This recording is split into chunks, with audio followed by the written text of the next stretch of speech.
तो फक्त एकच वाक्य मला म्हणालेलं मला अजूनही मनात आहे, आजी तुम्ही सोलापूरचं घर एकदम पॉश करा, म्हणजे मला सोलापूरला राहायला खूप आवडेल. पॉश करा. मुलांच्या घराबद्दलच्या कल्पना बदलल्या आहेत पुरुषांना. आपण जे जगलो असं आत्ताची पिढी जगायला तयार नाही. आपले काटकसरी स्वभाव आहेत. आपली काटकसर मुलांवर लादू नका. तुम्ही काटकसर लादू नका. सगळे पुरुष असंही कित्येक वेळेला मुलांना म्हणतात, अरे आम्ही एका शर्टवर दिवस काढले रे, आम्ही काय रे तेच वापरलं. मुलांना चालेल का हो? आता नवीन ड्युटीवर त्यांना जायचं असतं, त्यांना सगळं पॉश लागतं. आपण कसेही राहिलो, कसेही दिवस गेले, आपण त्यांना सांगतो की आम्ही काटकसरीने जगलो. आता मुलांना काटकसर शिकवू नका, नाही पटणार मुलांना. मी तुम्हाला प्रामाणिकपणे सांगते, मुलांना नाही पटत. त्यामुळे सगळ्या ज्येष्ठ नागरिकांना माझी मनापासून विनंती आहे, तुम्ही स्वतःला कुठेतरी छान गुंतवून घ्या. ऍडजस्टमेंट शेवटी आपल्याला कुठेतरी करावी लागेल, पण काटकसरीच्या भानगडीत आता पडू नका. हॉटेलचं जेवण हल्ली मुलींना आवडतं, बाहेरचं खायला घेऊन येणं हल्ली आवडतं. तुम्ही कुठेही तक्रार करू नका. जमत नसेल तर खाऊ नका, पण तक्रारीच्या भानगडीत पडू नका. कारण का हल्ली इतकं बाहेरच्या खाण्याचं वेळ वाढत चाललेलं आहे, नाही चालणार. आणि बायकांनो, एक गोष्ट मात्र प्रामाणिकपणे, आता तुम्ही बाहेर ऑनलाईन जे बुकिंग करताय खाद्यपदार्थांचं, तेवढं मात्र करू नका. कारण का त्याच्यात धोके किती आहेत तुम्हालाही माहिती आहे.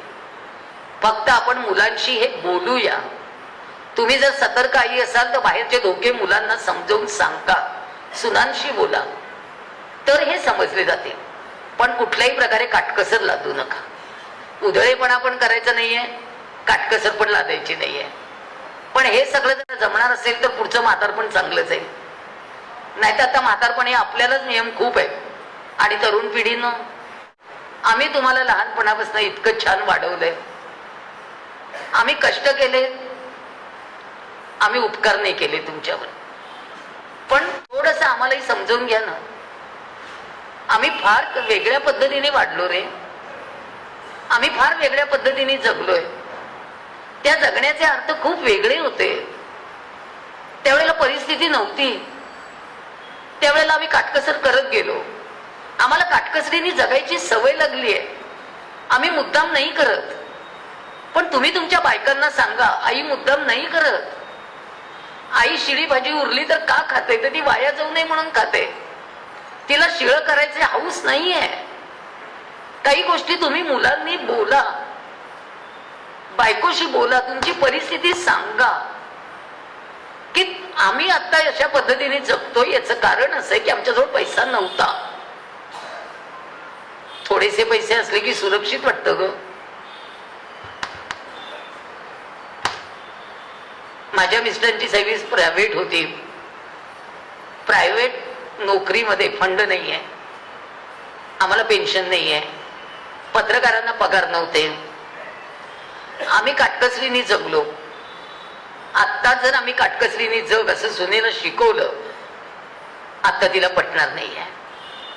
पण माझ्या एकेका रात्रीचा, माझ्या एकेका दिवसाचा, माझ्या एकेका प्रसंगाचा अनुभव माझ्या मुलाने घेतलाय. त्याला मी इंजिनियर कसं केलं ते फक्त मला माहिती आहे, त्याला माहिती आहे. त्याचे वडील 90 सालापासून आजारी होते, त्यांना संधिवाताचा त्रास होता. आम्ही ज्या पद्धतीने जगलो ते सगळं आम्ही आता सुनेला सांगू शकत नाही. पण मुलांची जबाबदारी आहे. मुलांनी या गोष्टी समजावून सांगितल्या पाहिजेत बायकोला. हे मुलांनी जर जरा समजावून घेतलं ना, तर पुन्हा आपलं म्हातारपण जरा बरं जाईल. आणि एक गोष्ट सांगू पुरुषांनो, सगळा दोष बायकोला देऊ नका. मुलाला वाढवण्यात तिचीच एकटीची चूक नाहीये. तुम्ही सुद्धा घरात थांबला नाही, तुम्ही घराला वेळ दिला नाही, तुम्ही घरात मुलांशी संवाद केला नाही, तुम्ही फक्त नोकरी करत राहिलात, तुम्ही पैसा आणत राहिलात, तुम्ही काही जण तर हुकुमशाही पद्धतीने घरात वागत राहिलात, ती कुचंबत राहिली. तिला तिचा मोकळा श्वास घेता आला नाही तरुण वयात. आता तिला मोकळा श्वास घेण्यासाठी मुलांचं राज्य आहे. मुलांच्या राज्यात पण ती स्वतंत्र श्वास घेऊ शकत नाही. तुम्ही थोडासा मोकळा श्वास तिला घेण्यासाठी म्हणून दोघांनी मिळून काही अनुभव शेअर करायला नको. तुमच्याकडे ज्येष्ठांचं विरंगुळा केंद्र आहे, छान आहे होते, सुरू करा. तुम्ही तुमचे छंद जोपासा. आणि संध्याकाळी मुलगा ऑफिस मधनं जर लवकर येत असेल तर त्यावेळेला थोडस बाहेर फिरून फिरून यावं. जरा त्यांनाही मोकळीक द्यावी. एकत्र घरात असेल तर आपण त्यांच्या प्रायव्हसीचा पण विचार करू. आपण त्यांचाच विचार करू. आता आपला विचार करण्याची वेळ गेली. आता फक्त त्या पिढीचा विचार आहे, जी पिढी आपल्याला पुढे नेणार आहे.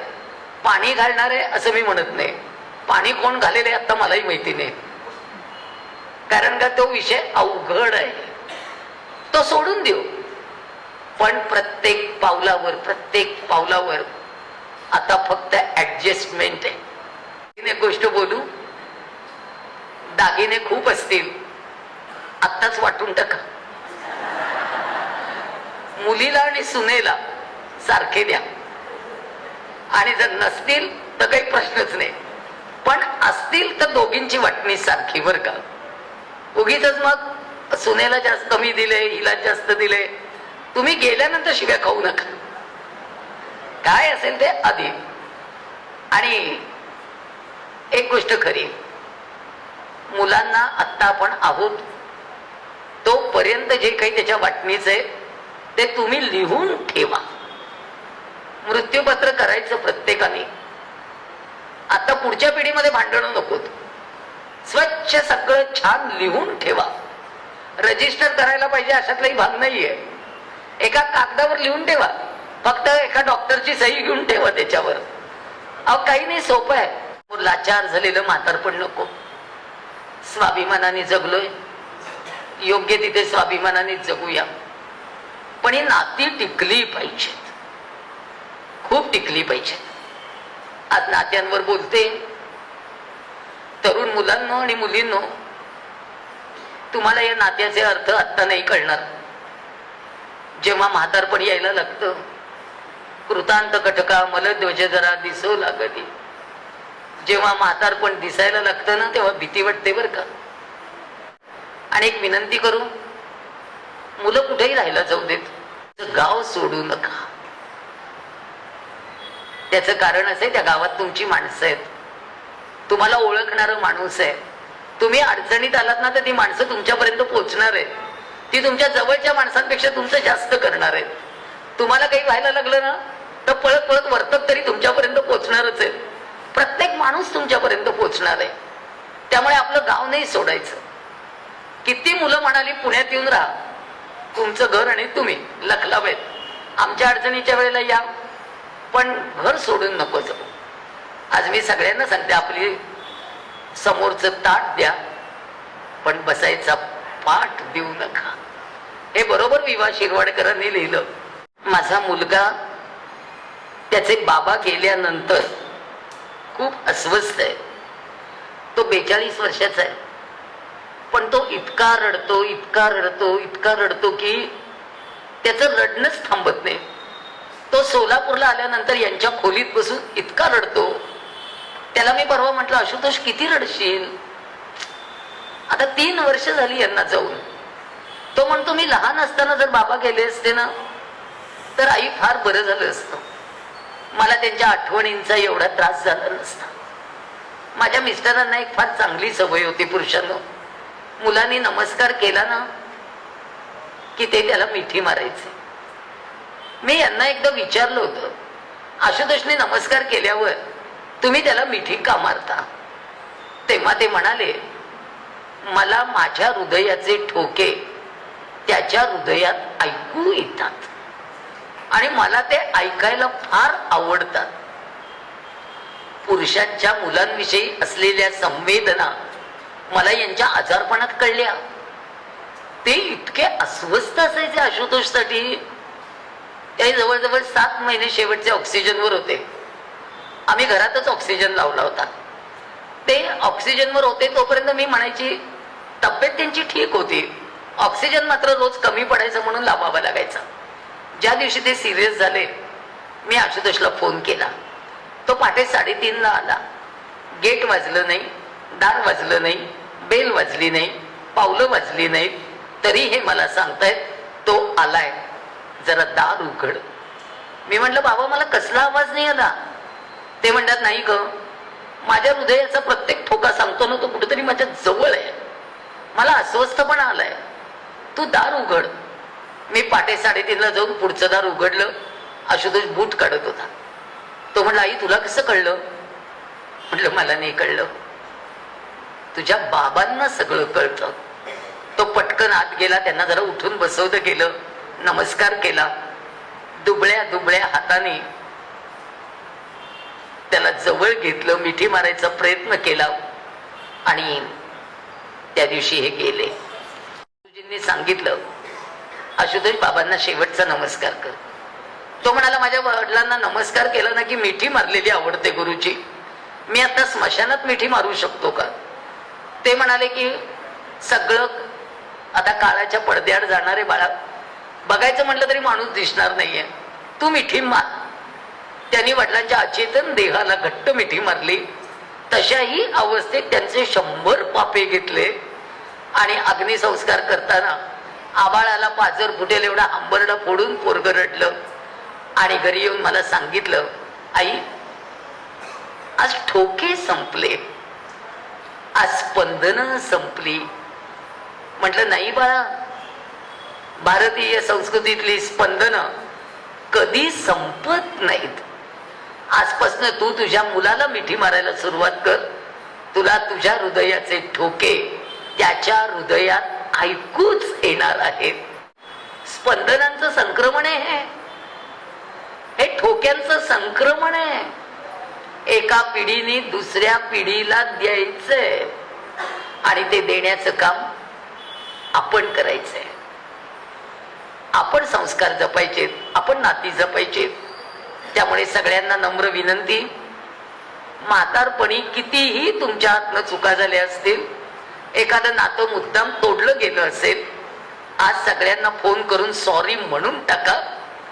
सगळी नाती जपा, नाहीतर पुढच्या पिढीला काका राहणार नाही, मामा राहणार नाही, आत्या नाही, मावशी नाही. तुमच्या पाठीमागे पडदा कोरा असेल. पडदे कोरे करू नका. जाताना तुमच्या पाऊल खुणा ठेवा. जाताना तुमच्या मनातलं वादळ मुलांसाठी शाबूत ठेवा. तुमचे संस्कार, तुमचं एकूण जगणं मुलांसाठी कायम आदर्श राहिलं पाहिजे. त्यामुळे आजपासून सगळी नाती जपा. प्रत्येक नात्याला असं वाटलं पाहिजे की आपलं आहे, आणि ही जर नाती जपलीत तर हे सगळं टिकेल. हा एकटेपणा कुणाच्याही वाट्याला येऊ नये बाबांनो. हा एकटेपणा अजिबात नको. यासाठी आजपासून आपण संकल्प करूया, नाती जपूया. आज नाती जपलीत तर म्हातारपण सुंदर आहे. तुम्ही छंद जोपासा, म्हातारपण सुंदर आहे. थोडीशी तडजोड करा, म्हातारपण खूप छान आहे. तडजोडीशिवाय जगता येणार नाही. आणि म्हातारपणात पांढऱ्या केसाचं वैषम्य बाळगू नका. ही शरीराची अवस्था आहे. मन मात्र अतिशय आनंदी ठेवून जगूया आणि जगणं सुंदर करूया.